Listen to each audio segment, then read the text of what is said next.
Ok, bien, entonces, gracias por asistir a la clase de selección de materiales del programa de maestría en corrosión. Hoy es 12 de agosto del 2023 y son las 6:26. Esta clase está aproximadamente programada para 2 horas y media, pero la vamos a hacer más corta. No necesariamente tiene que ser eso. Siempre estamos pendientes por si se va la luz, porque como ustedes saben hay un racionamiento eléctrico, así que si a ustedes no se les va, pero a mí sí, seguramente eso se quedará en negro, y viceversa. Si yo veo que ustedes desaparecen de la clase, asumiré que tienen algún problema de conexión o eléctrico. Bien, entonces, sin más, a que sin más preámbulos, vamos directamente a lo que nos interesa, que es la... Jesús, buenas tardes, ¿cómo estáis vos? Hola, profe. Bien, todo fino. Chévere, estamos grabando, ya estamos en clase y vamos a empezar justamente. Entonces, como iba diciendo, vamos a empezar con la parte programada para la clase de hoy, en donde nos quedamos de la clase anterior. En la clase anterior, espera un momento, pues yo la veo, pero ustedes no la ven. Am,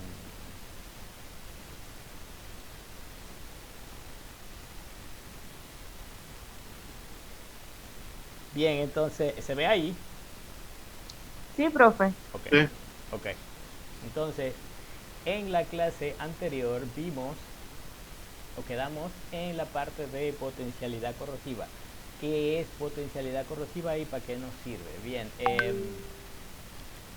va. La potencialidad corrosiva es con lo que se trabaja en la parte de selección de los materiales, porque uno selecciona o debe seguir las reglas para seleccionar los materiales basados en criterios, y estos criterios son específicamente de potencialidad corrosiva. Es un medio altamente corrosivo, medianamente corrosivo o ligeramente corrosivo. Entonces, como ustedes ven, la parte de potencialidad corrosiva no es un número como tal. O en todo caso, si pudiéramos darle una escala numérica, se le pondría arbitrariamente. Lo que quiero decir es que la potencialidad corrosiva es una cosa que es cualitativa. Es decir, es alta, media, baja, es muy alta, catastrófica, no hay un número para decir eso. Y o es despreciable la potencialidad corrosiva para decir que es muy pequeña, tampoco hay un número para describir eso. Sin embargo, hay, como dije antes, criterios que te indican las cualidades. Por ejemplo, un medio altamente corrosivo podría ser un ácido concentrado, podría ser. También podría ser un medio básico concentrado, podría ser, dependiendo también de cuál es el material al que me estoy refiriendo, a la corrosión. ¿Okay? Entonces, la potencialidad corrosiva no solamente que es un indicador cualitativo, sino que también es dependiente de a qué tipo de material se le quiere aplicar ese criterio. En la parte de control de corrosión, vemos que para selección de materiales, ustedes saben que selección de materiales es solamente una de las 4 ramas en que se divide la parte de control de corrosión, que son, como ya ustedes deben saber, selección de materiales y diseño, ¿verdad? Como se llama la materia, recubrimientos, que tienen otra materia para eso, inhibidores y protección catódica y anódica. Bien, para protección catódica y anódica también hay una materia en específico. En el caso de inhibidores, no puedo decir que haya una materia en el programa de corrosión, sino más bien hay múltiples materias. Por ejemplo, para el manejo de inhibidores, tienen, por ejemplo, se puede hacer en recubrimientos, tiene una sección de recubrimientos con inhibidores.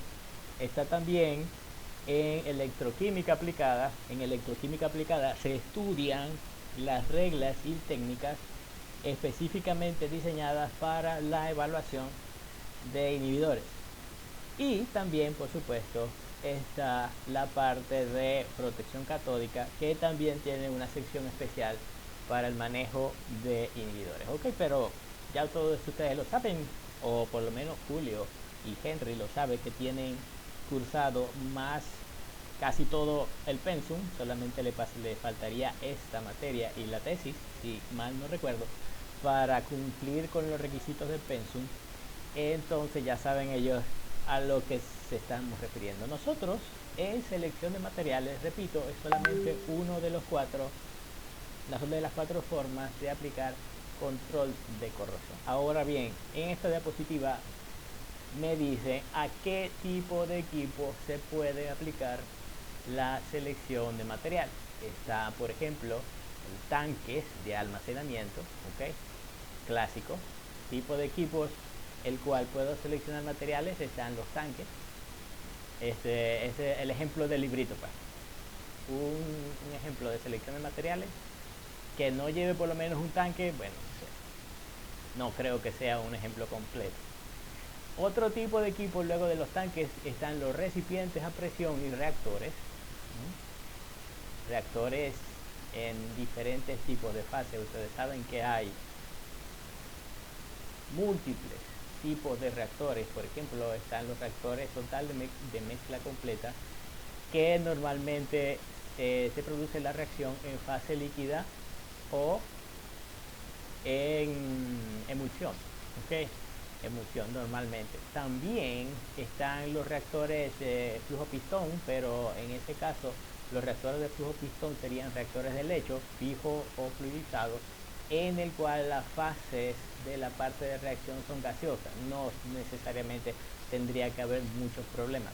En el caso de los reactores para la selección de materiales, me refiero a los reactores que trabajan con materia prima o reactantes que son de carácter corrosivo o que producen cierto daño a las aleaciones de estos reactores. Y finalmente el tercer tipo de equipo al cual se le podría aplicar el criterio de selección de materiales o potencialidad corrosiva es a los equipos que transportan fluidos, llámese tuberías, por ejemplo, bombas, muy típico, intercambiadores de calor y accesorios como válvulas. No solamente este tipo, toda clase de accesorios, ¿ok? Cuando hablo de accesorios me refiero obviamente a válvulas, pero también puede haber codos, codos, T, la división de las T, Y, cuando cambia de flujo, ¿verdad? Y diversas, porque cuando yo hablo de válvulas hablo de todo tipo de equipos que caen dentro de esa categoría. Tengo válvulas de compuerta, válvulas de globo, válvulas de bola, válvulas de aguja, válvulas de todo tipo. Inclusive, según la función, se pueden clasificar también en válvulas de control o válvulas de abierto, cerrado, etcétera, etcétera. Bueno, ya ustedes saben, esto es el típico esquema del sistema de selección de materiales para esto. ¿Qué son los únicos? No son los únicos. También puede haber otros casos de selección de materiales, pero en la literatura y también en la parte de... Ay, pero ¿quién estará llamando tanto por este WhatsApp? Ok, repito, perdón, disculpen, ignoren la parte del WhatsApp o simplemente lo cerraré para que no estén molestándonos en clase. Voy a cerrar un momento el WhatsApp. ¿Dónde estoy? Listo, cerrado el WhatsApp, no molesta más. Ok, sigo para adelante. Repito, hay muchos, o mejor dicho, hay otros sistemas en donde uno se le podría aplicar la parte de selección de materiales. Sin embargo, los más interesantes son estos que están aquí y lo vamos a desglosar ahora. Por ejemplo, podemos poner la selección de materiales para un vehículo. podemos poner la selección de materiales para un vehículo. ¿Es este vehículo un barco? Por ejemplo, es un equipo crítico, ¿verdad? Es un equipo crítico porque está siempre en contacto con un fluido electrolítico. ¿Es este vehículo un vehículo terrestre? Por ejemplo, un carro. Se puede también, obviamente, aplicar criterios de selección de materiales. Sin embargo, hay otras formas preferibles de atacar o dar técnicas de control cuando el electrolito no es continuo. Por ejemplo, la atmósfera es un electrolito no continuo porque no hay agua. Mejor dicho, no hay agua continuamente. Puede haber agua en forma de humedad que sube y baja, que entra y sale, o que aparece y desaparece dependiendo de la temperatura, ¿no? Ustedes saben, carta de humedad, temperatura de bulbo seco, temperatura de bulbo húmedo, etcétera. Entonces, cuando el electrolito es discontinuo, se prefiere utilizar técnicas de control para eso, específicamente los recubrimientos. También recubrimientos con inhibidores, si ustedes lo quieren poner de esa forma. Pero la selección de materiales, obviamente, que es algo que uno no puede descartar por completo. ¿Qué tipo de vehículo es?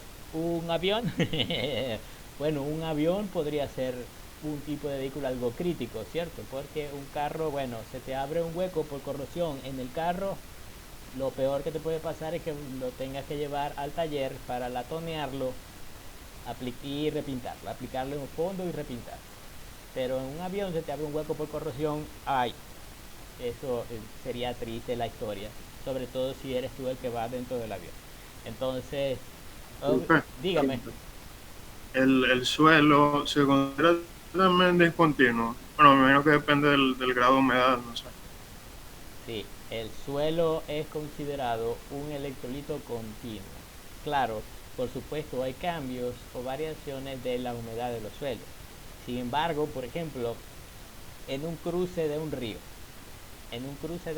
obviamente tú tienes una tubería enterrada por debajo del lecho del río o del suelo, y resulta que el suelo está completamente húmedo porque él absorbe el agua que está superficialmente. Es decir, aquí tengo el río, aquí tengo el lecho del río, el río permea o percola el agua y llega hasta donde está la tubería. Entonces, en esos casos el suelo es un electrolito continuo. Fuera discontinuo si el río se secara y se volviera a llenar dependiendo de las lluvias. O sea que podría decirte que puedes tener varias situaciones allí. Nosotros normalmente no secamos ningún río, así que el suelo es para muchos propósitos un electrolito continuo.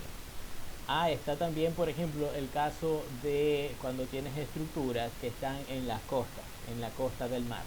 Bueno, resulta que allí también el suelo, si tú te lo pones a medir, es bastante constante en sus propiedades, es decir, que es bastante constante, por ejemplo, en el contenido de humedad, contenido de cloruro, contenido, etcétera, y de otras sustancias que puede haber en diferentes suelos. Lo único que varía con respecto al suelo en esta clase de cosas es el nivel freático. El nivel freático es el agua subterránea.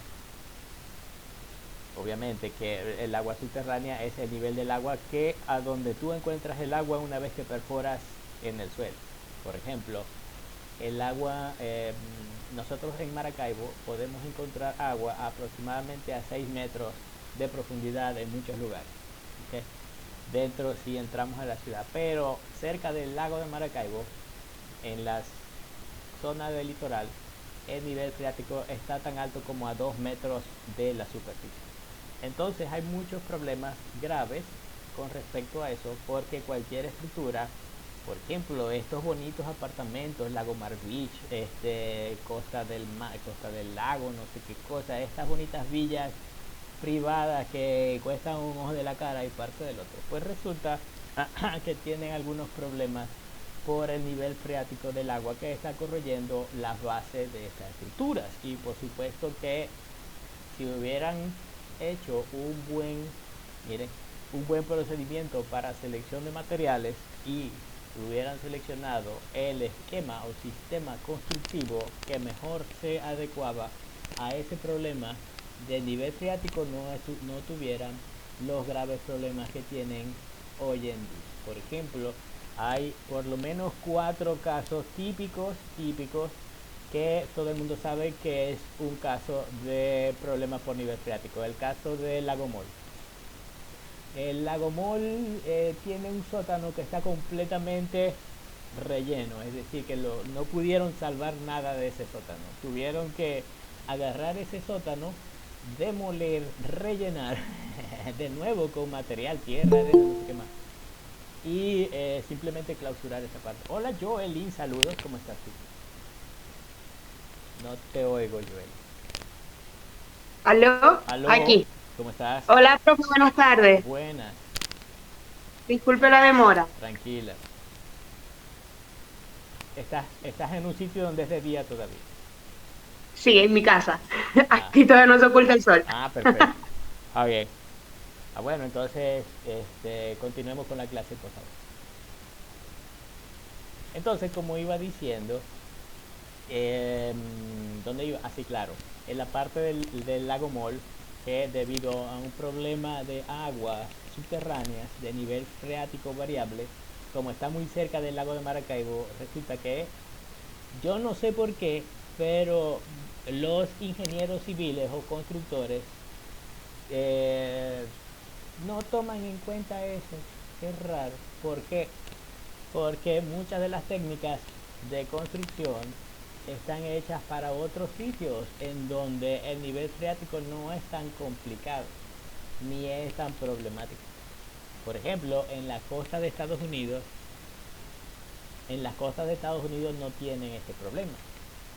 Nueva York está construido, mira, aquí tú caminas 3 pasitos y ya estás en el océano Atlántico, en la costa del mar, y ellos no tienen el problema tan severo de nivel freático que tenemos nosotros aquí.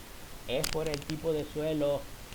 Entonces, las técnicas constructivas que importadas de Estados Unidos, importadas de esas universidades, que se les enseña a los arquitectos y constructores en Venezuela, no están tropicalizadas. Y eso es un grave problema porque tenemos que tropicalizar las cosas. Imagínense, vamos a construir tremendos edificios, muy bien, muchachos, excelente, y sin embargo, el problemón, el problemón se presenta después. ¿Por qué? Porque no se hizo un estudio de suelo apropiado. Y bueno, esta es fuera un poco de la parte de selección de materiales, de la parte de ingeniería civil, ingeniería estructural. Sin embargo, si se hiciera un estudio de suelo, sería innecesario la parte de selección de materiales. Si aún así, haciendo el estudio de suelo, requieres hacer una selección de materiales, por ejemplo, seleccionando los materiales más apropiados para construir las bases de tus estructuras, que no es acero al carbono en este caso, o sea, no son cabillas de acero, porque esas no te van a durar. Entonces tendrías que utilizar otras cosas, por ejemplo, aceros inoxidables o aceros especiales resistentes a las aguas con un determinado contenido de cloruro en el suelo. Entonces, eso es contestando la pregunta de Jesús, si el suelo era un electrolito considerado continuo. Si es considerado continuo, pero por supuesto dependiendo de estos factores que ya te dije. Vamos nosotros a lo que nos interesa, que es la parte de selección de materiales. Entonces, tanques sí, recipientes a presión sí, reactores sí, tuberías, bombas, intercambiadores de calor, válvulas y otros accesorios.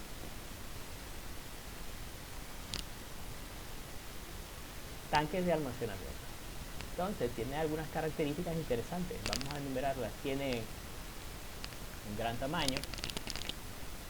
Aquí dice sin agitación, pero obviamente hay algunos tanques que necesariamente requieren de una cierta agitación. Algunos tanques se utilizan para almacenar unas suspensiones de altos sólidos. ¿Qué son suspensiones de altos sólidos? Por ejemplo, algunas pinturas. ¿Okay? Si utilizas un tanque para almacenar esta clase de productos, resulta que con el tiempo, mira, ve, el sólido se asienta o se sedimenta, y eso no parece demasiado apropiado, porque se daña la pintura. Entonces uno tiene que, sí, lo almacenas dentro de un tanque, pero irlo moviendo de a cada rato, es decir, con una ligera agitación. Tampoco es que necesitas construir una licuadora gigante del tamaño del tanque. No, eso es una exageración, ¿ok? No es para tanto, es simplemente para darle una cierta agitación. Pero vamos a suponer que es un tanque normal, normalito, sin agitación. Por cierto, ustedes sabían que en algunas refinerías se utiliza una pequeña hélice moviéndose dentro del tanque. Sí, eso es porque las características del petróleo crudo, sobre todo mediano, pesado, etcétera, así lo requiere. ¿Okay?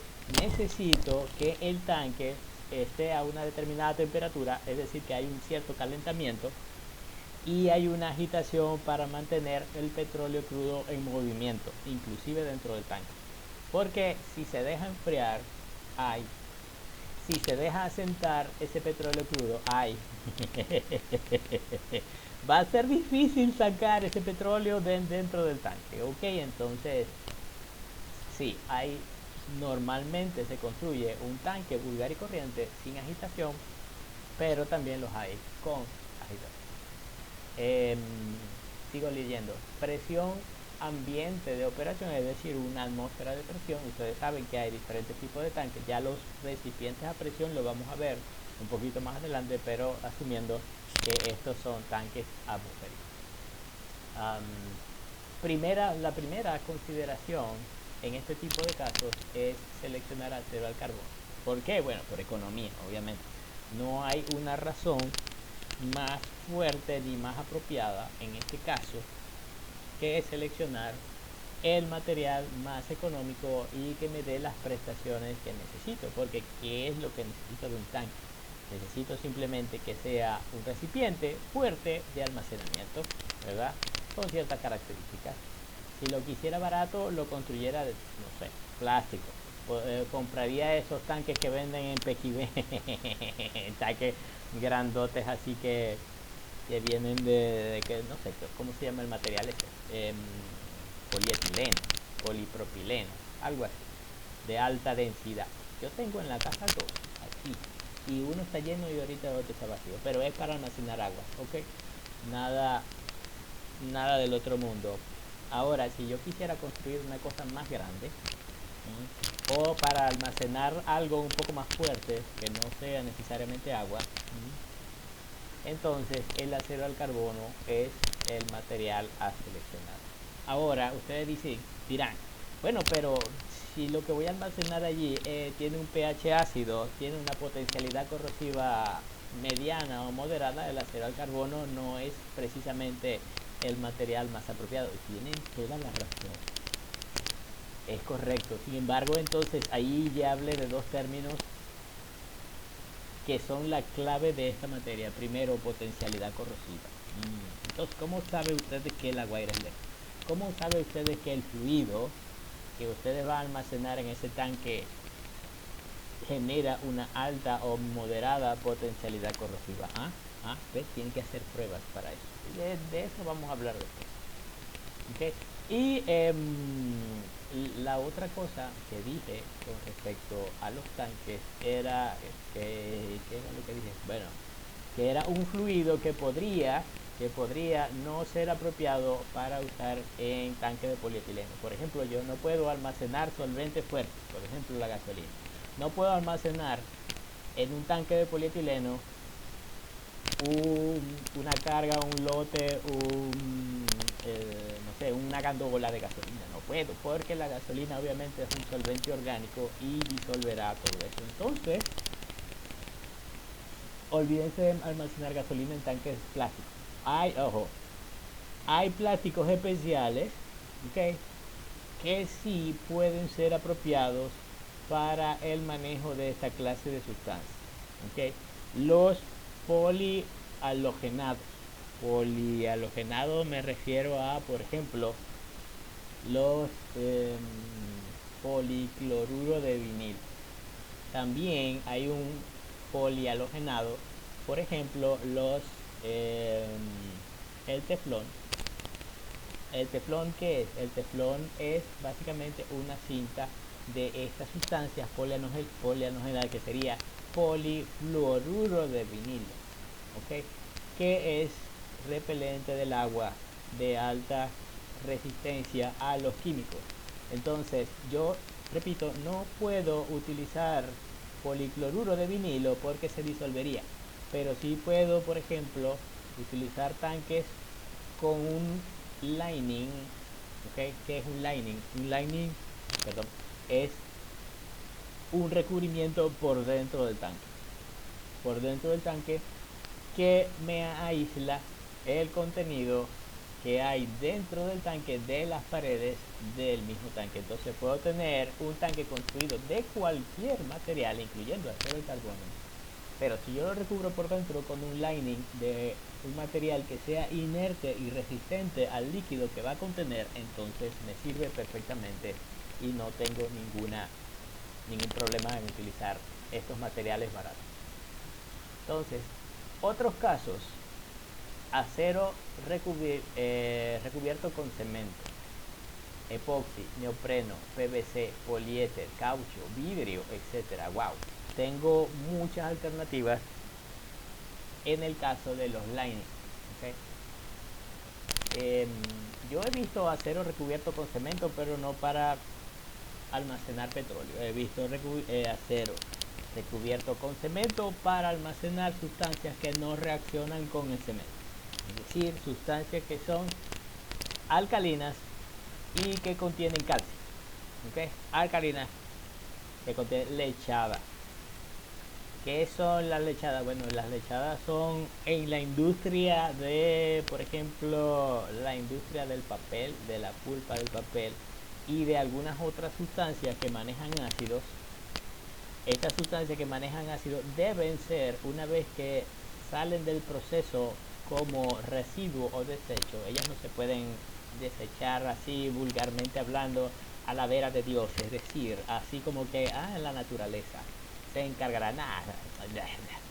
Si tienes una industria que genera como residuo de desecho ácido, entonces antes de botar o de desechar esos productos, ley penal del ambiente, léetela, debes hacer un proceso de neutralización de todos esos ácidos. Bueno, cualquiera que tenga 4 dedos de frente, miren, yo tengo como 8, 4 dedos de frente, debe saber que si tienes en la industria un desecho ácido, tienes que neutralizar. ¿Cómo lo vas a neutralizar? Con una lechada de cal. ¿Dónde vas a almacenar tú una lechada de cal? Bueno, tienes que tener un tanque para eso, ¿verdad? ¿Y de qué lo vas a hacer? Un tanque de acero al carbono con un recubrimiento de concreto es perfecto para almacenar esta clase de productos.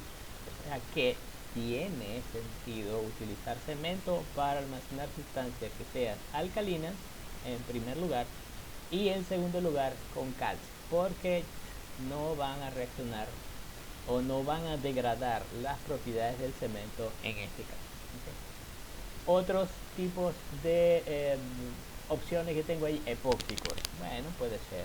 Las sustancias epóxicas o los recubrimientos epóxicos son muy buenos y resistentes a la mayor parte de los químicos. Neopreno. El neopreno también es algo así como el teflón. Es un polialogenado, plástico polialogenado, que es repelente del agua. Por ejemplo, los trajes de neopreno de los buzos, si ustedes alguna vez han tenido la oportunidad de ir a bucear por allá, de pronto sí, ustedes tienen cara de gente de plata, porque la gente de plata es la única que puede, primero, permitirse tomarse vacaciones, por ejemplo, a Los Cayos, a ir a bucear. Ay, me voy a bucear, qué rico. Y segundo, tener la posibilidad de comprarse un traje de buzo. Dice la actriz Yaneudi, solo la cara, sí, claro.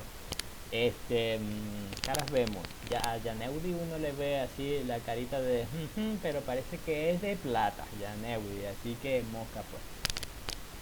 Neopreno, PVC, policloruro de vinilo es otro de los polialogenados. Poliéster, caucho, vidrio, ustedes. Ajá. Vidrio. ¿Ustedes alguna vez han visto un acero recubierto con vidrio? Muy poco, ¿verdad? Porque el vidrio es un material que no es nada compatible con el acero. Tal vez, si yo tuviera que manejar alguna sustancia que simplemente no hay, o cualquier cosa la ataca, el vidrio es una de las sustancias bastante inertes y puede manejar ácidos bien, perfectamente concentrados. No tan bien con respecto a los álcalis, porque los álcalis producen un desgaste en el vidrio, así que no necesariamente tiene que ser bueno para manejar álcalis. Y es bueno en el sentido de que es fácilmente reparable, porque si ustedes ustedes van a agarran un tanque y lo pintan por dentro de un recubrimiento epóxico, ustedes saben, de los caros, de los que Yaneudi pudiese comprar con todo el montón de plata que tiene. Pero ustedes agarran y compran su pintura epóxica, recubren el tanque por dentro de epóxico y resulta que válgame Dios, ustedes agarraron y seleccionaron un contratista y el contratista era un baludo, por decirlo en argentino, era un boludo, chico. El contratista le dejó todo ese recubrimiento por dentro lleno de imperfecciones y fallas, y no tomó las consideraciones requeridas a la hora de aplicar esos recubrimientos. Y ustedes saben que un recubrimiento de esas características es un completo fracaso, porque justamente el tanque fallará por donde dejaron fallas en el recubrimiento. ¿Qué pasa con el vidrio? El vidrio es fácilmente reparable. Lo único que tengo que hacer para reparar un desperfecto o una pequeña imperfección en el vidrio es agarrar un soplete, mire, se le peto calor esa vaina. Y el vidrio, ustedes saben, tiene esas propiedades de alcanzar una temperatura viscoelástica o alcanzar su temperatura de transición vítrea, en el cual pasa de ser un vidrio literalmente sólido a ser semilíquido. Entonces, una vez que lo fundo localizadamente en un cierto pedazo, el vidrio se sella solo, y al sellarse solo sellará grietas, sellará imperfecciones, etcétera. Y luego lo único que tengo que hacer es dejarlo enfriar relativamente, o sea, lentamente, hasta que quede en las mismas propiedades o de las mismas características en que originalmente estaba. Así puedo yo reparar grietas, imperfecciones, huecos, etcétera, etcétera. Inclusive puedo poner un refuerzo de más vidrio. Puedo poner una pequeña placa de vidrio sobre la que ya existía, la fundo y alcanzar la temperatura, y al fundirse se incorporará la placa nueva sobre la vieja. Otra forma de reparar. Entonces el vidrio es una de las vainas más fáciles de reparar, cosa contraria al recubrimiento epóxico. Y el recubrimiento epóxico es costoso, mientras que el vidrio es súper barato. Entonces, si uno tiene la posibilidad de utilizar esto como una ventaja económica, pues se hace. Ok, sigo leyendo. No es recomendable almacenar soluciones corrosivas en tanques cubiertos con recubrimientos delgados. Ya estamos hablando de cosas de diseño. Okay. En la parte de diseño y sobre todo en la parte de recubrimientos, ya ustedes vieron los tipos de recubrimiento, que si tenían una preparación de superficie especificada, tenían un fondo especificado, tenían intermedio o no intermedio también especificado, y tenían un acabado también especificado. Pero hay recubrimientos que no admiten nada de eso, sino simplemente aplico la capa de recubrimiento, preparo la superficie, aplico la capa de recubrimiento y resulta que es así, chiquitica, finita. Por ejemplo, caso típico, me pasó a mí personalmente, wash primer. Un wash primer, que es un recubrimiento protector que en teoría, así entre comillas, en teoría sirve para proteger acero galvanizado de la intemperie. Entonces, cuando estaba haciendo mi tesis de maestría en corrosión, la usé, el tema de la tesis mía fue acero galvanizado en concreto, ¿okay? En concreto contaminado con cloruro, ustedes saben. Entonces yo estaba probando esta clase de productos para ver si protegían al acero galvanizado dentro del concreto. Ustedes saben, el concreto contaminado con cloruro, cualquier acero del carbono que entre ahí, mire, va a estar frito en poco tiempo, sobre todo a una alta concentración de cloruro. Y entonces yo le coloqué acero galvanizado a ver si servía. Y sí, claro que sirvió. Lo que pasa es que también utilizando algunos otros procedimientos, y uno de estos procedimientos era la protección del acero galvanizado con ese producto, wash primer. ¿Qué es ese wash primer? Es un recubrimiento que se le aplica sobre el galvanizado sin ninguna preparación superficial, es decir, sin lijar, sin cepillar, sin perfil de anclaje, nada. Puro agarre tu recubrimiento así un poquito con una brocha, aplíquelo sobre tal, déjelo secar y ya está. Eso es wash primer. Ahora, sirve como fondo para otros recubrimientos, pero también supuestamente servía solo. Pero el recubrimiento de wash primer es simplemente una película así delgadita, una capita muy finita, y se la apliqué y lo probé, es decir, esa cabilla de acero galvanizado la metí en concreto y adivinen qué pasó. No sirvió para nada. El wash primer en concreto no sirve porque el concreto básicamente lo atacó y lo disolvió por la alta alcalinidad, alto pH muy alcalino en la parte del concreto. Así que el wash primer, por ser una película de recubrimiento muy delgadita, no funciona para la mayoría de esto. Por eso ahí la recomendación: no es recomendable almacenar sustancias corrosivas en tanques recubiertos con revestimientos delgados. Tiene que ser, si lo van a pintar por dentro del tanque, tiene que ser con un recubrimiento que por lo menos tenga un espesor determinado, que tenga su fondo, capa intermedia y acabado para controlar el espesor de recubrimiento.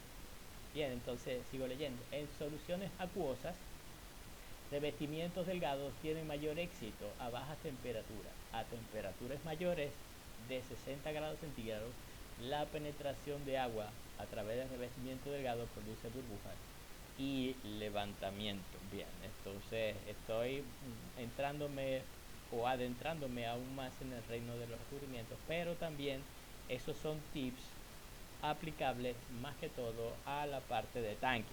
¿Okay? Si yo voy a diseñar o voy a especificar un material para tanques, tengo que saber esta clase de cosas, ¿verdad? Porque no es solamente la especificación del material. Yo puedo hacer o especificar un material inferior, o sea, ustedes miren, económicamente barato. Puedo especificar un material inferior y en el mismo momento tengo que especificar qué clase de protección le voy a proveer. Entonces, selección de materiales y recubrimiento son un one-two.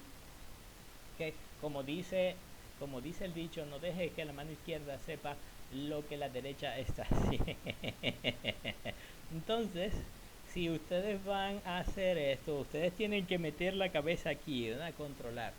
Van a especificar una selección de materiales para un tanque, pero van a especificar un material inferior.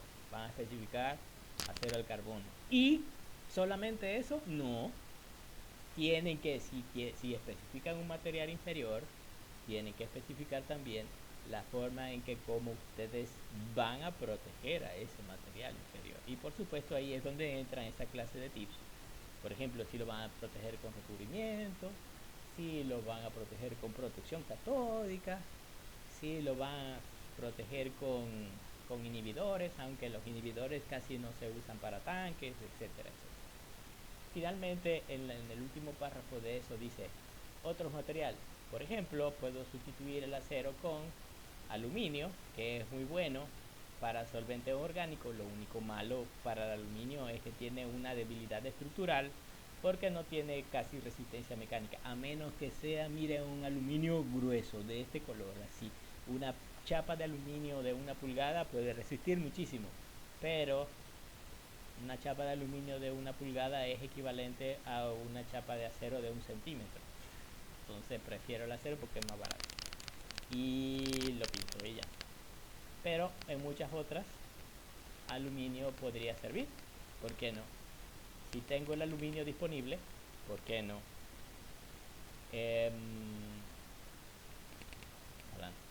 Aceros al carbono también son buenos para almacenar ácido sulfúrico a más del 70%.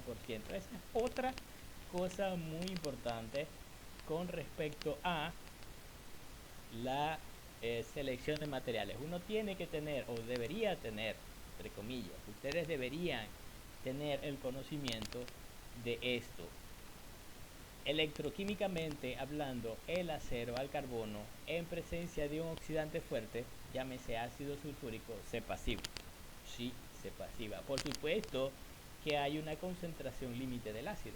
Más del 70% del ácido sulfúrico es requerido para lograr la pasivación en el acero al carbono. Por lo tanto, el acero al carbono es un material apropiado para almacenar ácido sulfúrico con una concentración alta. Pero si ustedes no tienen el conocimiento electroquímico para saber esto, entonces quedarán exactamente igual en las nebulosas. Dice, perfecto. Dice Yaneudi, es correcto, Yaneudi. Ya me imagino que en corrosión básica les dieron los fundamentos del comportamiento activo-pasivo. En electroquímica, que creo que es una materia que están viendo ahorita, les van a dar mucho más material de cómo inclusive hacer una evaluación de pe a pa, es decir, una evaluación exhaustiva de un material cuyo comportamiento sea precisamente este, activo o pasivo. ¿Okay? Pero por supuesto eso no es de la competencia de esta materia, selección de materiales, sino que lo voy a dejar para que ustedes entren en electroquímica por respecto.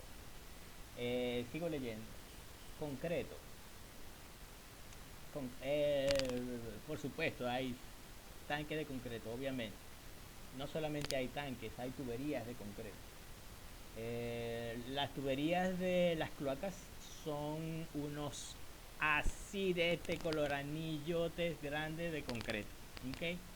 Se vacían, se colocan, no sé qué más. Por supuesto que eso, dependiendo, la calidad de esas tuberías va a depender en mucho del control de calidad que haya en la empresa que lo fabrica, que no es la gran cosa, me temo y me atrevo a decir. Entonces de a cada rato se van rompiendo las calles y se van hundiendo las carreteras y se van haciendo huecos de este tamaño en las carreteras porque se ha roto una tubería de esas de cloacas, la tubería de las cloacas, o ¿cómo se llama? Socavó la superficie de la carretera y se hizo un hueco, y el hueco puede ser tan pequeño como imperceptible o tan grande como un hueco tragacarros, tragabuses, imagínate.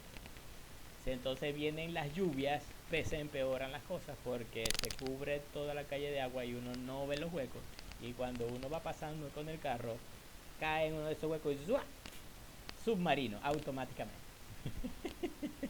Y bueno, tampoco la vaina es tan, ¿cómo se llama?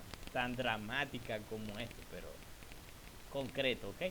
En el material conocido como concreto, dice la diapositiva que es apropiado para almacenar, por ejemplo, soluciones de hipoclorito de sodio. El hipoclorito de sodio y sustancias con calcio también. Ya nosotros habíamos hablado también de esto. No solamente hipoclorito de sodio, sino también sustancias con calcio, sustancias con magnesio, sustancias con yeso, lo que estábamos hablando de las lechadas, que son sustancias con alto contenido de sustancias alcalinas, utilizadas para neutralizar los ácidos antes de proceder a desecharlos, si es que en la industria hay esta clase de desechos.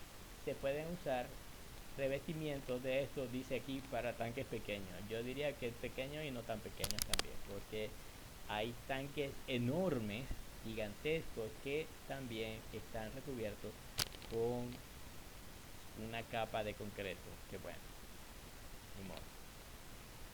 Siguiente diapositiva.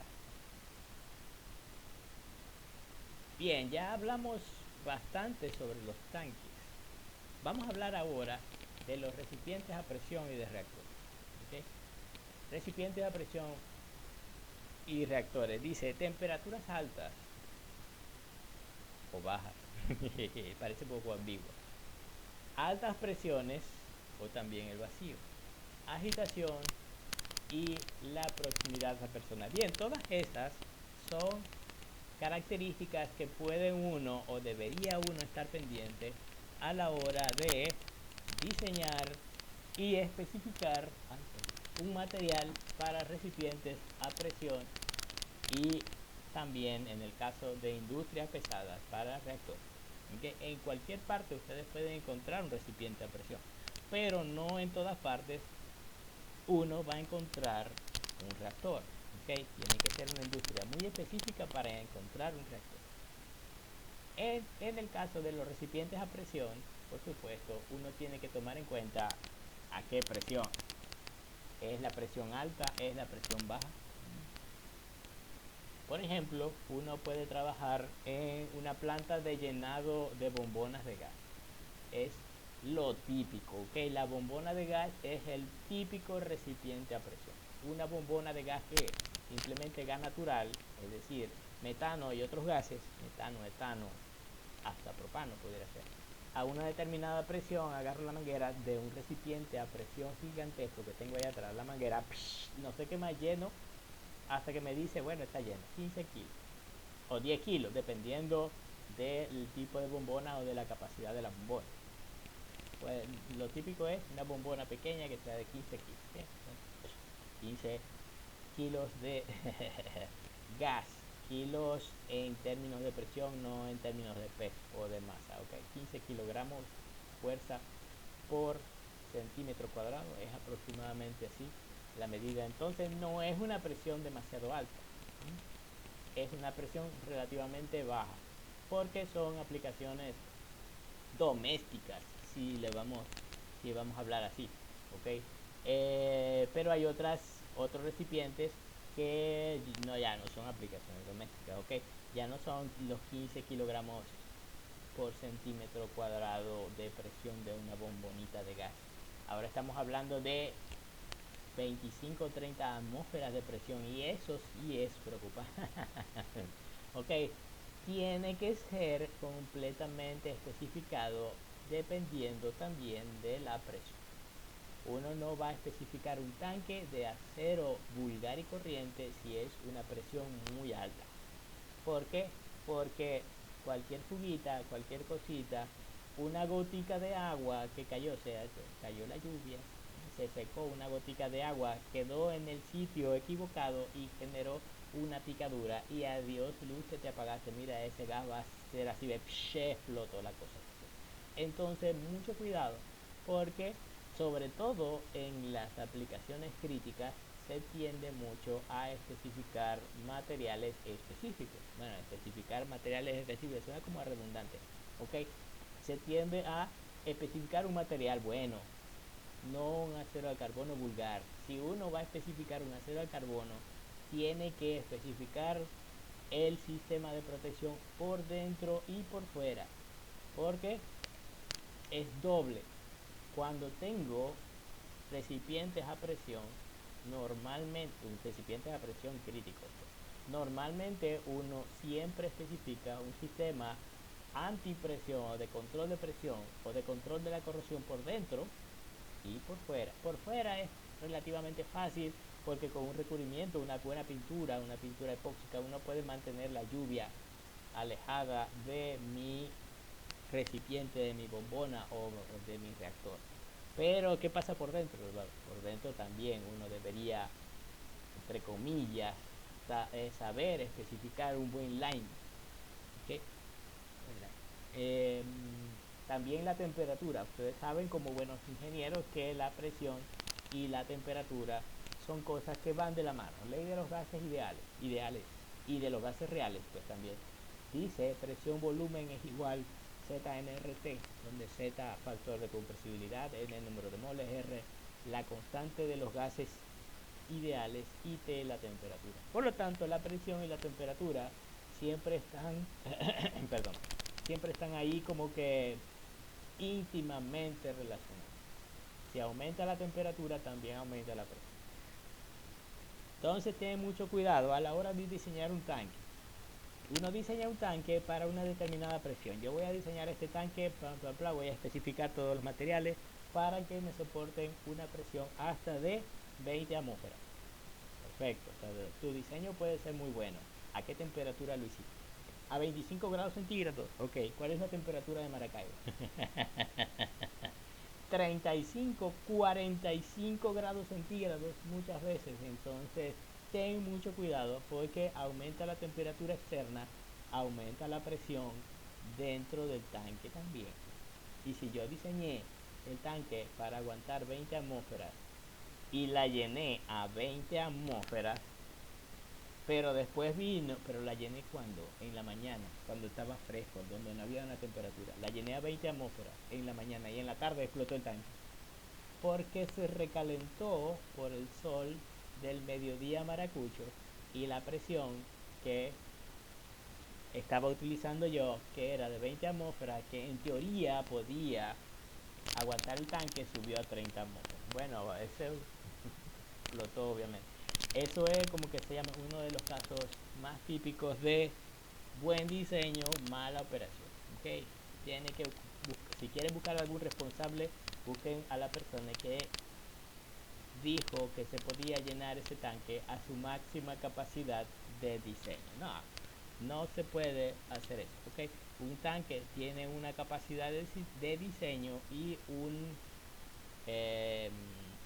colchón de presión que te dice hasta dónde puedes llenar el tanque. El tanque está diseñado para aguantar hasta 20 atmósferas, no lo puedes llenar hasta 20 atmósferas, lo tienes que llenar un poquito menos, 17 y medio, 18 atmósferas cuando mucho, porque ese factor de seguridad es porque va a depender de un rango o variación de temperatura.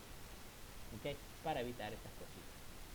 Sigo leyendo en la diapositiva. Dice, industria química, petroquímica en general. Se utilizan aceros al carbono, fundiciones, en medios con pH neutro o alcalino. Ustedes saben cuál es la diferencia entre un acero al carbono y una fundición, ¿verdad? No tengo yo que especificar eso, ¿o sí? Eso lo tuvieron que haber visto en la materia materiales, ingeniería de los materiales especializados. Pero de todas formas aquí se lo voy a recordar. ¿Okay? Resulta que en el diagrama de fase hierro-carbono, ¿se acuerdan? Materiales. En el diagrama de fase hierro-carbono, el hierro puede solubilizar carbono. Ustedes saben, el hierro es un metal, pero el carbono es un no metal. La solubilidad entre los dos es relativamente muy pobre. El hierro puede solubilizar el carbono hasta aproximadamente un 2%, un poquito más, hasta aproximadamente un 2%. Y después puede haber mezclas estables de hierro y carbono hasta un 6% aproximadamente. Entonces, los aceros al carbono son aquellas aleaciones con hierro-carbono que son estables, es decir, que los aceros al carbono tienen, típicamente hablando, una composición entre 0,1% de carbono, vamos a ponerlo así, 0,2, porque 0,1 está un poquito en otra categoría, sería 0 de baja aleación.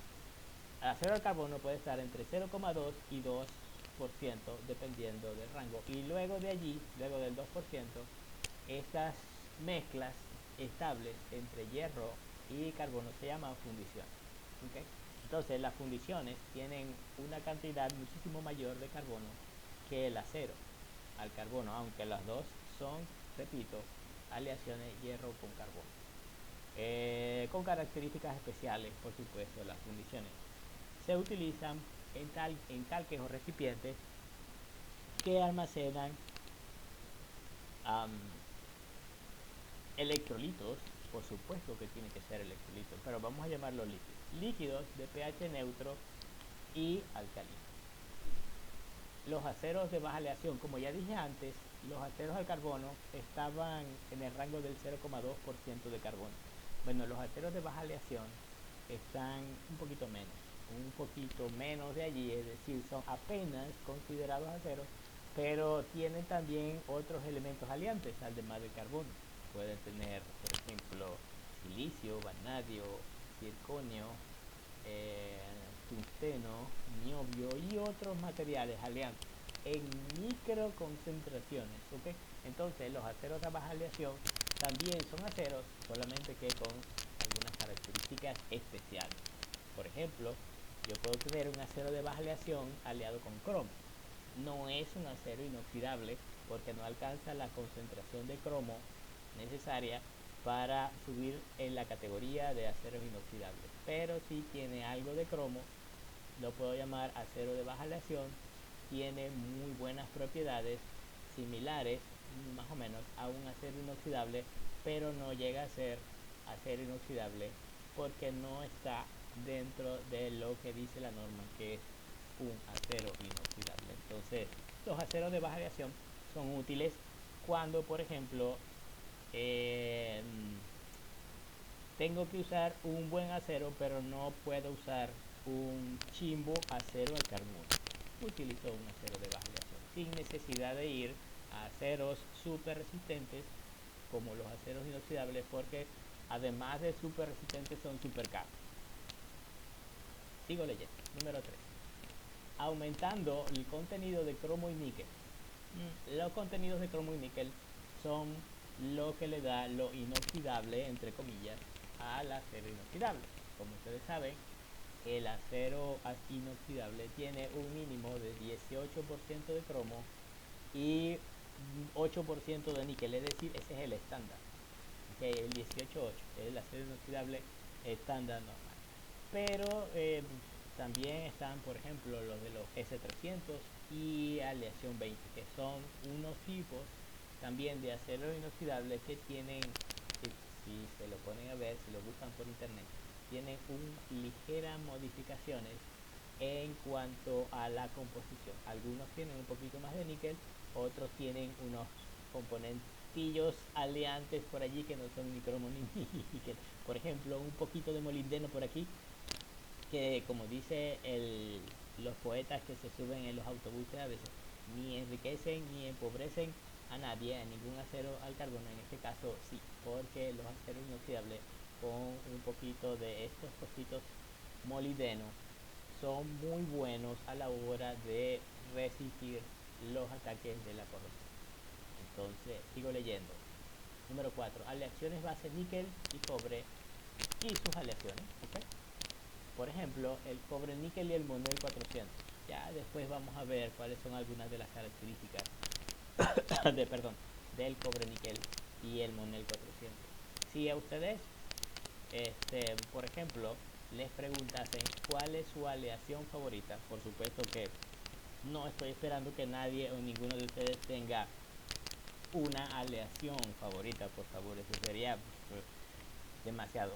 Pero pregúntenle ustedes a un ingeniero metalúrgico o a un especialista en materiales cuál es su aleación favorita y seguramente él va a tener una opinión. Yo tengo mi opinión. Mi aleación favorita es el monel. Específicamente. Ahora ustedes preguntan por qué. Bueno, hay algunas características que hacen el monel casi que un metal precioso. No es que tenga oro, ni es que tenga plata, ni nada por el estilo, pero por algunas razones sentimentales a mí me gusta mucho el monel. De hecho, si ustedes se van a la numismática de Venezuela, ok, numismática es la ciencia del acuño de monedas, correcto, ustedes saben. Bien, buscan la numismática de Venezuela. Resulta que antes los fuertes, que son monedas de 5 bolívares, que se acuñaban antes aquí en Venezuela, las monedas históricas de que alguna vez circularon en el cono monetario venezolano, resulta que esas bichas, sobre todo las que se acuñaron entre los años 1945 y 1965, pues estaban hechas de monel. ¿Cuánto cuesta o cuánto costaba el monel en aquella época? Una bola de plata. ¿Y cuánto cuesta ahorita una bola más grande de plata? Sí, ustedes tienen en su poder una moneda de 5 bolívares, lo que llamamos fuerte, de 1900, entre 1945 y 1965. Pues resulta que solamente por el metal, puede estar contando entre 2 a 3 dólares el pedacito de ese metal, el monel.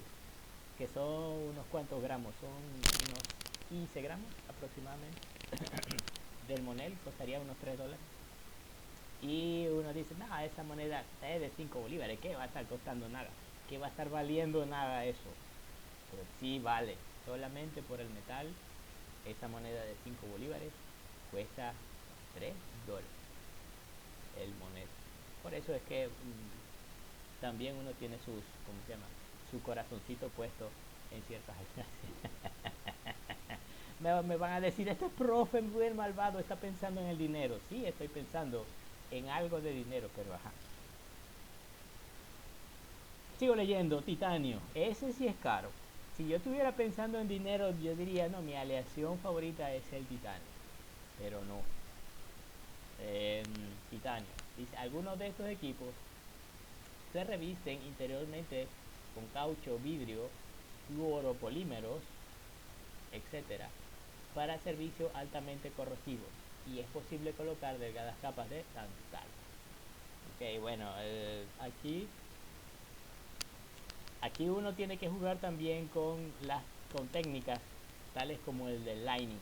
Uno está específicamente acostumbrado a jugar con recubrimiento, porque es, por ejemplo, lo que uno se ve a cada rato, un recubrimiento para internos, para las paredes interiores del tanque.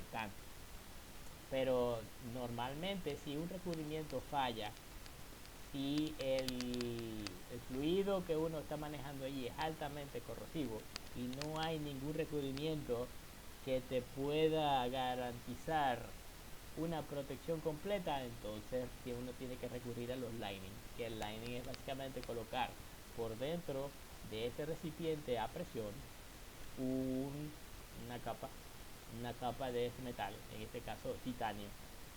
También hay otros metales muy buenos. El tantalo es bastante costoso, así que yo en lo personal lo evitaría, aunque sí tiene algunas aplicaciones para eso. El titanio, ok. Otras alternativas son caucho. Las pinturas a base de caucho se utilizan o se utilizaban anteriormente mucho para las piscinas, porque son muy buenas repeliendo el agua.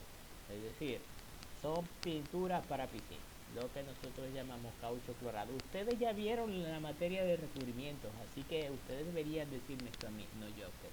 Caucho clorado, vidrio, fluoropolímeros, ¿cómo se llama eso? PFBC, o teflón. Yo me acuerdo de la marca comercial que es teflón, pero recuerden que teflón no es el nombre del compuesto.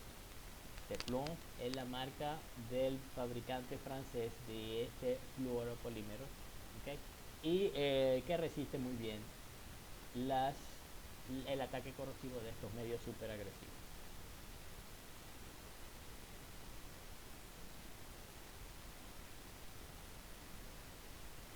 Entonces ahora pasamos a la parte en donde hablamos de tuberías.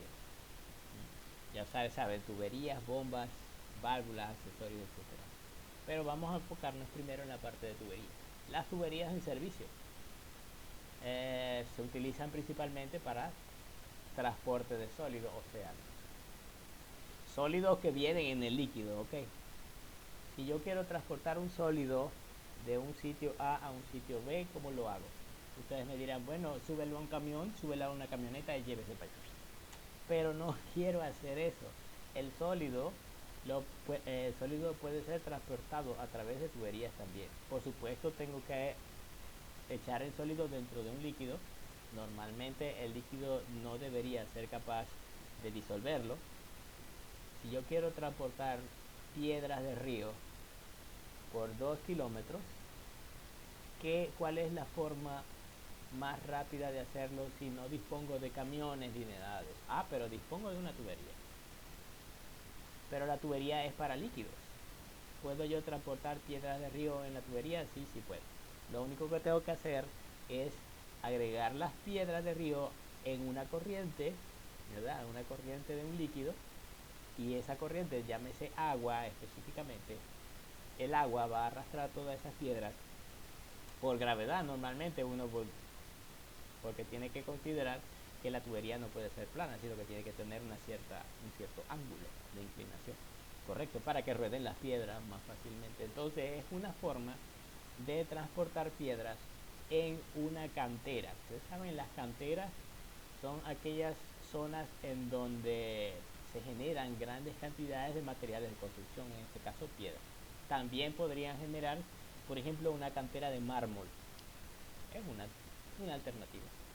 También podría ser, por ejemplo, una cantera de caliza o de calcita, que son uno de los principales ingredientes para la fabricación del cemento. Y resulta que ambos vienen como grandes pedrugones que salen de un sitio en específico, es decir, de una mina de yeso o de cal. Bien, pero entre otras cosas, sigamos hablando de las tuberías.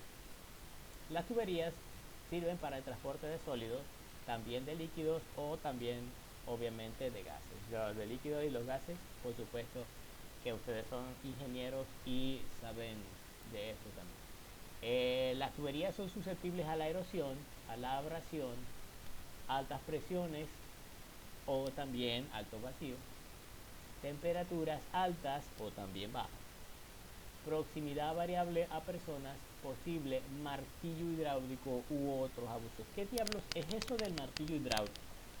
Nosotros llamamos o conocemos, le damos el nombre de martillo hidráulico a el fenómeno de cuando nosotros ejercemos una presión excesiva en una tubería. Por ejemplo, imagínense este caso. Ustedes tienen una bomba y la bomba está descargando en una tubería y de repente a alguien se le ocurrió cerrar una válvula que estaba en esa tubería. ¿Qué fue lo que pasó allí? A lo que se cerró la válvula, el agua que venía bombeando, no tuvo sitio para donde escaparse, ¿cierto? No tuvo sitio para donde irse y la bomba estaba prendida. ¿Okay? Entonces, ¿cuál era el procedimiento que debió haber hecho? Primero apago la bomba y después cierro la válvula, y no al revés. Primero cierra la válvula y después apaga la bomba, porque en el momento en que tú cierras la válvula, el agua no puede fluir para ninguna otra parte. ¿Para dónde creen ustedes que va? Se regresa por donde vino. Sí. A ese movimiento de regreso del agua, se le llama martillo hidráulico o efecto martillo hidráulico, porque es básicamente una fuerza ¡pum! Que va a probablemente a dañar la bomba, porque la bomba está enviando agua en un sentido y el agua viene también en otro sentido. Ese choque entre las dos, pum, pum, pum, es equivalente a romper la tubería. O sea, la tubería no va a ser capaz de soportar ese efecto y va a haber fuga, se van a aflojar las uniones. Si hay una soldadura que está débil con respecto a la tubería, por ahí va a empezar a fugar. Se puede abrir las tuberías por fallas, etcétera, etcétera. Si hay problemas de corrosión, pequeños puntos de fragilidad, por ejemplo, en donde hay una pequeña picadura, olviden, ese efecto de martillo hidráulico va a hacer aflorar todas las posibilidades de falla que pueda haber en esa tubería.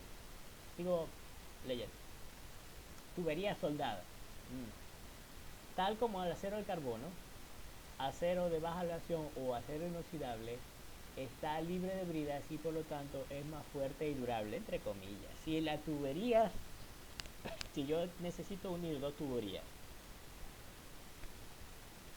¿cómo lo hago? Bueno, tengo opciones.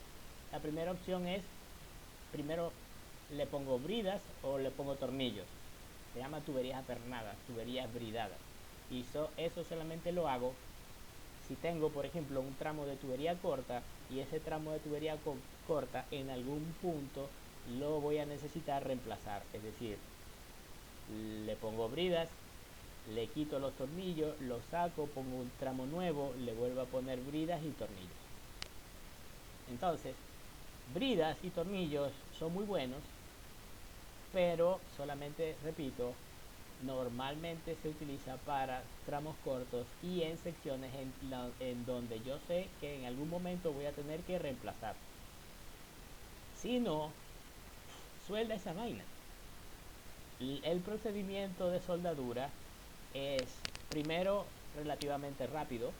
Segundo, relativamente fácil también de hacer. Lo único que necesito es un personal con experiencia, algunos electrodos para soldar, materia prima, material de aporte y una máquina de soldar que me genere una cierta corriente. Listo. Soldadura de arco eléctrico. Es relativamente barato. Pero el único problema con respecto a la soldadura es que no todos los aceros aceptan soldadura. Por ejemplo, los aceros con alto carbono, lo que nosotros llamamos fundición, no olvídense de esa vaina, eso no se puede soldar. Porque debido al alto contenido de carbono, no se pueden deformar tampoco. Ni la fundición no se puede soldar, no se le puede hacer roscas a la fundición. Porque muy frágil debido al alto contenido de carbono. Entonces, estamos hablando de la soldadura, disculpe. Entonces hay aceros que aceptan soldadura. Si tú puedes soldar eso, si tú no tienes la necesidad de reemplazar eso en un largo periodo de tiempo, por ejemplo 20 años, y esa tubería va a seguir siendo la misma tubería de ahorita, suelda esa vaina. El único problema a la hora de aplicar la soldadura es cuando queda mal hecha. Eso es lo que le da a uno el arrepentimiento. Si una soldadura está mal hecha, es un punto muy malo, porque de ahí dice que la soldadura es fuerte y durable, pero adivinen, si se te daña o si se te produce un efecto de corrosión en la soldadura, no es ni fuerte ni durable. Es un problema muy grave. Entonces uno tiene que tener mucho mojo, estar muy moca a la hora de hacer la inspección de las tuberías cuando son soldadas. Ese es el único pequeño detalle con respecto a las tuberías soldadas. Segunda opción, tuberías con brida. Se instalan rápidamente, por ejemplo, tuberías plásticas, de goma o recubiertas internamente, pero las uniones deben ser muy bien controladas. Perdón. Y efectuadas exactamente de acuerdo con las instrucciones del fabricante. Bien, nosotros estamos de acuerdo en que si un fabricante te dijo tiene que hacer esto así y así, uno debería seguir esas instrucciones, independientemente de que sea armar una cuna, armar una silla IKEA o poner una tubería en un proceso industrial. Siempre se tienen que seguir las instrucciones del fabricante. Y bueno, algunas de las opciones son tuberías con bridas, que como les dije antes, son rápidas de instalar y algunos materiales son más fáciles que otros para hacer estas cosas. Hablemos ahora un poquito sobre bombas. Se producen altas velocidades de flujo, son susceptibles a la erosión. Nosotros ya sabíamos esto de corrosión básica. Las bombas son obviamente susceptibles a la erosión porque basta con que venga en la tubería de succión el líquido con un poquito de sólidos allí, por ejemplo agua con un poquito de arena. Ustedes en tratamiento químico en la materia vieron esta parte. Cuando tengo arenas con alto sílice, problema grave para la bomba. Entonces son susceptibles a la erosión, a la abrasión y a la cavitación también por la temperatura. Normalmente una bomba tiene un rango de temperatura de operación para un determinado fluido. Yo no puedo estar jugando con esa vaina. En mi proceso yo tengo líquidos o fluidos, vamos a llamarlo así, pero específicamente en el caso de la bomba es un líquido con una determinada temperatura de proceso. Yo tengo que estar muy mosca, tener un ojo muy pendiente con esa bomba, porque esa temperatura en el líquido puede estar afectando el proceso, y en cuanto entre dentro de la bomba debido a al movimiento, a la caída de presión debido a la succión, este líquido a esta temperatura puede evaporarse produciendo burbujas y al mismo tiempo las burbujas revientan dentro de los álabes de la bomba, lo que me produce una cavitación muy fea de la bomba. La bomba no está diseñada para manejar fluidos hasta una determinada temperatura. Entonces, sigo leyendo. En piezas críticas se prefieren versiones vaciadas de acero inoxidable o aleaciones de níquel. O sea, muy importante, o sea, cosas en determinadas aplicaciones. Las bombas no todas son de acero al carbón. Uno como cliente la puede pedir, es decir, yo llamo por teléfono al fabricante, señor fulano de la bomba, ¿me puede usted por favor hacer una bomba similar a la que tiene allí en venta en su página web? Pero yo lo quiero con el álabe hecho de níquel o de una aleación alta en níquel. Y entonces te va a decir, claro, pues sí, cómo no, te la voy a hacer, son tantos dólares extra. Y bueno, uno paga por determinada calidad. Y ahí es donde interviene la parte de selección de los materiales en las bombas. Normalmente uno lo que especifica de la bomba son las piezas críticas. Y la pieza crítica, en el caso de estos equipos, son los impulsores de las bombas. Se puede especificar toda la bomba, por ejemplo, yo puedo especificar también la voluta o la carcasa dentro de la bomba, pero normalmente con decir que es de acero al carbono, lo que de acero al carbono puede ser también con un lining de otro material, níquel, titanio, lo que ustedes quieran. Normalmente la voluta o la carcasa de la bomba no es tan afectado como el impulsor, o sea que el impulsor es el que recibe el 90-95% del daño perdón, de la bomba. Así que nosotros nos concentramos más en el impulsor que en otras cosas. Eso que nosotros llamamos piezas críticas. Sigo leyendo. Fundiciones. O sea, ya dije yo que eran las fundiciones. Las fundiciones son aleaciones de hierro con carbono, pero con alto carbono, de 2% a 6%. Dice, fundiciones, cuando se usan, son difíciles de reparar por soldadura. Yo ya dije que la fundición no acepta soldadura. Por lo tanto, para yo hacer una pieza de una fundición, tengo que primero fabricar el molde, luego vaciarle el metal fundido líquido, dejarlo enfriar, retirar el molde y me queda la pieza fundida. Entonces, ¿qué pasa si se daña el álabe de la bomba? Si es de fundición, olvídense de la reparación. Boten esa vaina y compren una nueva. Por eso es que las fundiciones, aunque son muy buenas, resistiendo a la corrosión, casi no se usan en esto, a menos que sea altamente recomendable usar. En algunas aplicaciones esto es cierto. Se puede recomendar utilizar un impulsor de una bomba hecho de fundición porque son mucho menos susceptibles a los efectos de cavitación que las bombas de acero al carbono normal. Yo sigo leyendo.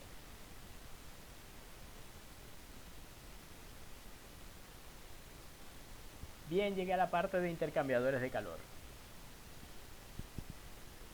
Son equipos de transferencia que se utilizan en amplio rango de temperaturas y presión. Bueno, no es una definición, es simplemente más o menos lo estoy diciendo para qué se usa. Además de las aleaciones ya mencionadas, existen nuevas aleaciones disponibles para tuberías de intercambiadores. Por ejemplo, EG significa example given, o sea, example given o ejemplo. Ejemplo, aceros inoxidables ferríticos de bajo contenido de carbono y nitrógeno, grafito, fluoropolímero, vidrio, etcétera, etcétera.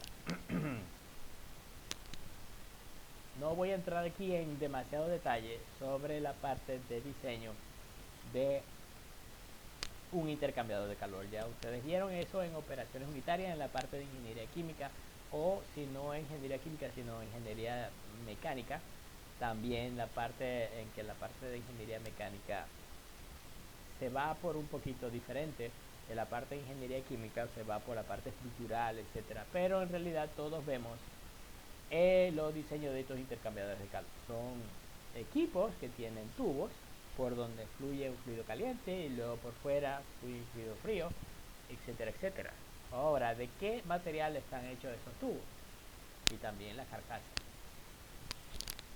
Ahí es donde intervienen en los procedimientos de calcular potencialidad corrosiva del fluido frío que va, o del fluido que va por dentro de los tubos, y del fluido caliente o del fluido que va por fuera de los tubos. También puede ser al revés. Entonces, ¿de qué están hechos las tuberías de estos intercambiadores de calor? Depende de la potencialidad corrosiva de los fluidos, como ya lo mencioné. Y vamos para adelante. Ya nos estamos acercando al final. Ya va. Vamos a ver esta diapositiva y vamos a dejar las otras diapositivas para la semana que viene. Para hacer la selección de los materiales, debemos tomar en cuenta esta lista de aspectos prácticos. Sería la duración estimada del equipo, es decir, el equipo me va a durar todo lo que dure el proyecto. Por ejemplo, un intercambiador de calor me puede durar todo lo que dure la planta completa. Puede ser, puede que no. Puede yo diseñar un intercambiador de calor para ser reemplazado.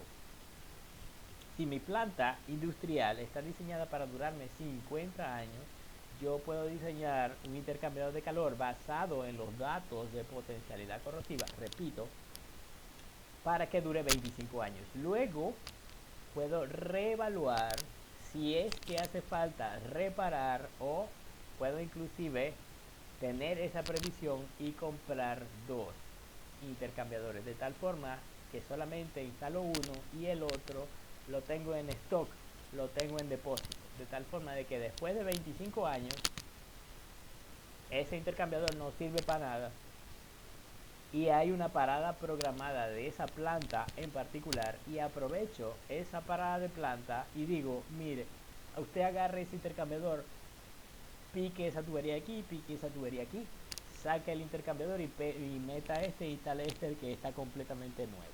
Eso se hace. Y por ejemplo, en los contratos de licencia, cuando uno adquiere una licencia de una planta industrial, el licenciante te dice, mira, tu planta ya tiene 25 años y el intercambiador XYZ, ese que está ahí, está diseñado para durarte eso, 25 años. Entonces te voy a enviar te voy a enviar un intercambiador nuevo, y tú en la parada de planta como tal, quita el viejo, pones el nuevo y ya. Se hace. Por supuesto, eso es bajo un contrato de licencia. ¿Okay? Si la licencia está por alguna razón vencida o ¿cómo se llama eso? Cuando se le termina el contrato. Vamos a decir que está fuera de desactualizada. Si la licencia está desactualizada, puede que no pase, pero cuando la licencia está actualizada, muchas compañías licenciantes hacen eso. Te llaman, mira, tu planta ya tiene tanto, te voy a mandar este equipo, este equipo, este equipo y este equipo nuevo allá, y cuando vaya a hacer tu parada de planta, lo reemplazas y ya. Por supuesto que eso es, mira, ve, bajándose de la mula también. Porque si el negocio del licenciante, ¿cuál es el negocio del licenciante?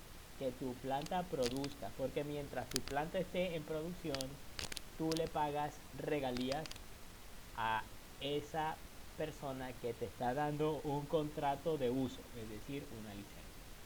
Al licenciante no le conviene que tu planta se pare, así que él está tan pendiente de tu planta como inclusive tú mismo.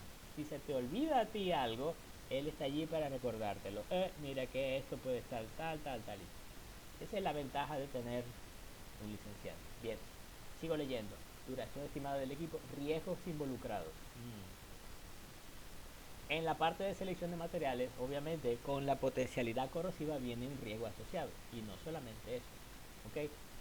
El riesgo puede ser aceptable, es decir, uno puede seleccionar correr un riesgo pequeño, Porque si el riesgo involucrado puede ser una explosión completa de la planta tipo atómica o la pérdida de vidas humanas por algún accidente, el riesgo es obviamente un riesgo inaceptable y normalmente no debería uno llegar a semejantes extremos. Entonces, los riesgos involucrados, tratando de minimizarlo más que todo. Retorno de capital e inversión. Bueno, yo no me voy a meter en la parte de economía, eso se lo dejo a usted. ¿Ok? Ustedes, como dice, el corazoncito en el pecho, pero la cartera ya agarradita aquí en la mano. Nada de estar desperdiciando dinero. Experiencia con el producto, ¿ok? Con el producto que voy a seleccionar el material. Si yo tengo toda la vida especificando equipos de acero al carbono, de la noche a la mañana no voy a yo a empezar a especificar equipos de acero inoxidables, a menos que tenga la necesidad de, y a menos que me asesore con gente que tenga experiencia en el ramo de seleccionar o construir equipos con otros materiales. Por ejemplo, yo de pronto no puedo decir, mire, porque sí, porque yo quiero, quíteme ese intercambiador de ahí y reemplácelo por uno de titanio. Imagínate, me mirarán así como que este loco de qué diablos está hablando. Ese intercambiador ahí tiene años y ahora quiere que lo cambie por uno de titanio. ¿Para qué? Entonces uno tendría que dar explicaciones ahí. Ok. Fabricación y suplidores. Es decir, en Venezuela podría ser que tengamos alguna gente que puede fabricarnos algunos equipos como intercambiador y recipiente para presión. Suplidores. ¿Quién aquí conoce el que venda acero?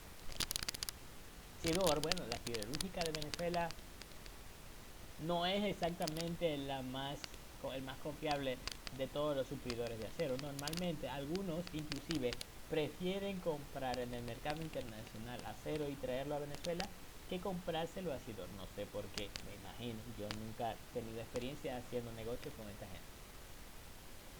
Sigo leyendo. Reparación y reemplazo. El material que yo estoy seleccionando es para un equipo que se va a reemplazar frecuentemente, sí o no. Porque si el equipo se va a reemplazar frecuentemente, yo prefiero utilizar un material barato. No voy a especificar un material súper costoso para que me dure 2 o 3 meses o 2 o 3 años, ¿verdad? Dependiendo. Yo voy a especificar un impulsor de una bomba, lo voy a especificar de titanio y resulta que el de acero al carbono me dura un año y el de titanio me dura año y medio. No vale la pena, por favor, con respecto al costo, ¿verdad? Tendría que ser un material muy bueno que me durara, por ejemplo, 5 años para yo cambiar de acero al carbono o de fundición a titanio, por ejemplo, por poner esa con respecto a la reparación y reemplazo. Los códigos aplicables, claro, por ejemplo, yo no puedo especificar lo que a mí se me antoje ni lo que me venga en gana para un tanque o recipiente a presión o reactor o tubería o intercambiador o bomba o cualquier equipo que esté tratando de especificar si no veo primero cuáles son los códigos, normas, estándar aplicables en esta clase de cosas. Políticas y reglamentos de la empresa, y no solamente de la empresa, sino a nivel nacional. ¿Okay? Porque ahora no solamente es la de los reglamentos de la empresa, sino que la empresa es responsable del bienestar de los trabajadores y del medio ambiente. Entonces, uno tiene que tomar en cuenta también que especificando un material inferior pudiese haber algún tipo de problemas a la hora de, por ejemplo, un derrame, una cosa de esta, y sobre todo si es, por ejemplo, una tubería fuera de las instalaciones de tu propia planta. Si es un oleoducto o algo así y hubo un accidente y se perforó el oleoducto y el reguero de petróleo por todas partes, por supuesto aquí hay una responsabilidad y no debería pasar. Sobre todo no debería pasar por corrosión, no debería pasar porque falló el material. Podría pasar por un accidente. Todo es posible. Y sobre todo en estas cosas que son imprevisibles. Pero por corrosión normalmente el te van a señalar, este fue el responsable, este fue el que dijo que no se iba a corroer y al final sí se corroyó y entonces perdimos un montón de plata por eso. Entonces uno se cuida de hacer esta clase de cosas con respecto a la selección de los materiales. Bien, son casi las 8 de la noche, son las 7:56.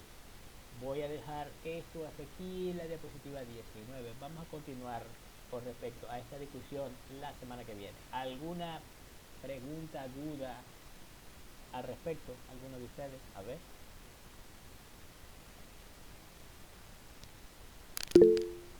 Ajá, dime, Julio. Profesor, dos preguntas rápidas. La primera es, en ese tipo de aspectos prácticos, ahí no se tiene en cuenta ensayos acelerados, o sea, hacer algún tipo de prueba para tenerla en consideración, o eso se hace más que todo ya en investigación. Lo de los ensayos acelerados es con respecto a la potencialidad corrosiva, es decir, con ellos puedes determinar una tendencia, porque tampoco es que son definitivos, ¿ok? Los ensayos acelerados son como que poner el material al peor escenario posible a ver cómo se comporta, y obviamente eso te va a dar, como que, repito, una tendencia, más no es lo natural ni lo definitivo, porque obviamente una tubería expuesta a un determinado ambiente no todo el tiempo va a llover, no todo el tiempo va a haber un viento fuerte huracanado, no todo el tiempo va a tener una alta concentración de cloruro, es decir, hay factores aquí de frecuencia y de acontecimientos fortuitos o naturales que uno tendría que considerar aquí. Ok, profesor, gracias. Y la segunda pregunta es con respecto a la materia como tal, la metodología que vamos a llevar es, se me olvidó cuáles son las tres notas. Ya sé que una va a ser o sea, las exposiciones, la otra va a ser la entrega de un trabajo y la otra va a ser, ¿cuál? No me queda clara. La presentación de ese trabajo del caso de corrupción que nosotros vamos a evaluar. Yo quería hacer un examen de esto, de lo que doy yo, de esta parte. O sea que tendría que pasarle el material, este material que les estoy dando, para que lo vean y los estudien. El examen sería, obviamente, a material abierto, pueden sacar lo que ustedes quieran.